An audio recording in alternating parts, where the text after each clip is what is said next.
Hey folks, and welcome back to the channel for something I'm very excited to talk about. Project Zomboid's developers gave us an update recently on their plans for NPCs, which honestly is just something I'm hugely excited for, and I think a lot of the community that supports the game feels that way too. Some of the stuff they've talked about is incredibly in-depth, so I wanted to put together a video to sum things up and talk about what it could lead to in the future, as a bit of speculation based on what we have so far. If you find the video helpful, consider subscribing to the channel for more Project Zomboid's news, guides, and gameplay. Around 92% of the people that watch my videos aren't subscribed to the channel, so if you're one of those people, come and join the community. We're not that bad of a bunch, I promise. Anyway, NPCs. In the blog post that was posted recently, the devs started by talking about how they have years of work now behind them when it comes to NPCs. There's a lot of really cool systems and possibilities here, but right now, nothing that functions together as a whole. So the disclaimer here is that anything ahead is basically still in the planning phase and could change at any moment. You've been warned. That said, the planning they're doing is on tech that all exists and has been through multiple tests to proof of concept, the ideas. So what is the first iteration of NPCs going to look like? Well, during the first discussions on what the first build of NPCs should contain, the team essentially have decided that it's not going to do anything in regards to story mode. It's been a long wait for this part of the game, but the team don't want the story to be overshadowed by the lack of dynamic sandbox NPCs. So, with that in mind, the team are going for, and I quote, the approach of a wide but perhaps shallower NPC release. It'll have a little bit of everything, but the first build may be missing a lot of content that they're planning later down the line. Now, from here on, the devs start talking about actual features. Currently, they are planning for NPCs to be able to actually join your group and be a part of your survival story, whether that's by crafting, cooking, building, or hauling items to your safe house for you. They will also be able to provide combat support on your travels. Now, with that comes NPC threats as well. That could include a whole range of things, and this is something I'll speculate on a little bit later. The initial implementation won't have everything to do with this, but will be built upon later. Now, next, the devs give us a look at the framework NPCs are built upon in Project Zomboid, which honestly has me more excited than most of the features they'll actually bring to the table because of how crazy this framework actually is. Previously, the developers called this the metaverse or meta world, which thanks to a popular social media site owner that we're still not sure is actually human and likes to keep barbecue sauce on his shelf as a book stop, it will likely need a name change sometime soon. Now, there's a longer and more detailed explanation of this framework on the blog post, and I will link in the description of this video. But the whole idea behind this framework is that NPCs will not solely live on your screen. When they're not loaded into your nearby area, they will continue to live out their life, experience events, and continue to be changed by the world around them, just like your character. The level of detail here is absolutely nuts. The developers compare this to one of those old adventurer books that have several possible outcomes. You know, like, here's a chest, do you open it?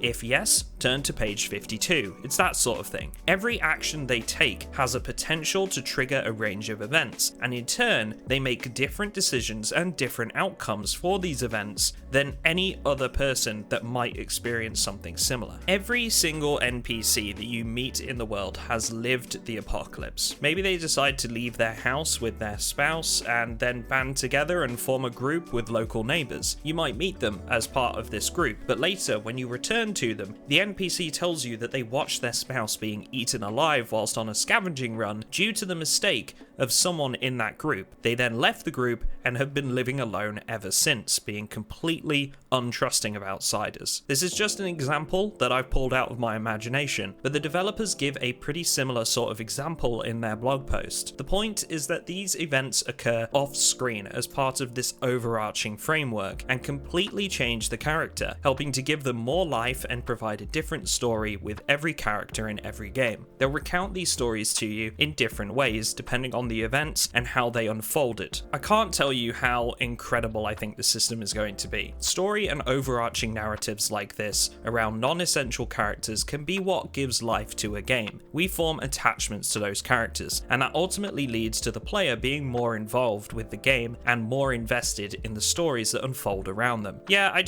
I'm not sure how to put this into words, but it's just fucking cool, and I really can't wait for this. Now, following on from the explanation of this world that the NPCs live live in outside of the player's visible world, the developers go on to talk about some of the tech that they've built up over the time they've spent working on NPCs so far. Driving, combat, advanced behavior scripting, threat prediction, and even job systems are mentioned here. However, the multiplayer rework that the team decided on has disrupted a lot of the areas that the NPC's code is relying on. It's going to be a substantial job for the team essentially making this workable again on the new Build 41 multiplayer branch. We're then treated to some pretty interesting footage that was filmed before the multiplayer rework disrupted development of the NPCs, which includes stress testing with 500 NPCs on the map at one time. They're all going about their survival behaviors like looting and exploring, some within close proximity of one another and others spread out around the map. You can see some of that footage playing in the background, and from what we can see here at least, it seems to run pretty well. I'll leave some of this footage playing for a little while whilst we go on, but again, it's in that blog post if you need it. They also mentioned that there's a fair few videos that have been collected, and we may be lucky enough to see some more of those shared on future blogs. The devs spend the final paragraphs of the blog post talking about the challenge that they face with the way they've designed these stories that the NPCs will unfurl, and how it's one thing to have these events occur off-screen, like say an NPC going insane and holding another person at gunpoint within a settlement, but it's another to make this happen in front of the player and react to their presence accordingly. Behavior, scripted dialogue, visible animations and actions, it all needs to be prepared for this kind of scenario to play out in front of a player's eyes. They at this point provide a link to an article that Lemmy, the lead developer of Project Zomboid, wrote up in 2014 about the expansive behavior trees that their NPCs possess in order to mimic player movement and allow the NPC to have deep and meaningful behaviors. Again, you'll be able to find that on the blog post linked in the description if you're interested in giving that a read, as it's quite detailed. From here, the team want to build a library of chainable events and create interesting emergent stories for NPCs to take part in, making it as vibrant and as interesting as possible. Stage 2 of that process is to go through these events and then add extra data for how they will be manifested to a player if they are involved in that story in some way or witness the events happening. Finally, the last stage is making sure that the information on buildings and areas of the map where these events took place is stored in some way to essentially reflect how those events transpired in the environment at that location. So when the player next loads in that area, they can see what has happened without needing a full accounting from an NPC that was involved. It's seriously cool narrative stuff and great environmental design. Now, this video has already gone on pretty long and I'll have to do another one on this in the future, but the fact that we've got this underlying expansive narrative system and a whole range of NPC coding for behaviors and events as well makes me optimistic at how things might turn out. If you've ever played RimWorld, the developers have made reference to this game before as being a bit of an inspiration for them, and how a job system that works similarly could be seen in Zomboid's future. Just imagine, you could come back to your safe house after a loot run and your NPCs are growing crops, chatting socially over a bite to eat, maybe arguing and causing conflict between each other that you can catch up on and interact with. The whole way this thing is going just gives me so much hope for Project Zomboid's future, and I can't wait to see it manifested. That's it from me in this one, but once again, if you found it handy or interesting, drop it a like and consider subscribing to the channel. I'd love to meet some of you guys, and with that in mind, you can join our Discord via a link in the description as well to get involved with the community. Lastly, a special thank you to all of my patrons for supporting me on Patreon and gaining access to our whitelisted Project Zomboid server. The link for that is in the description, and you can join our public server from the Discord. Thanks everyone, and I'll see you all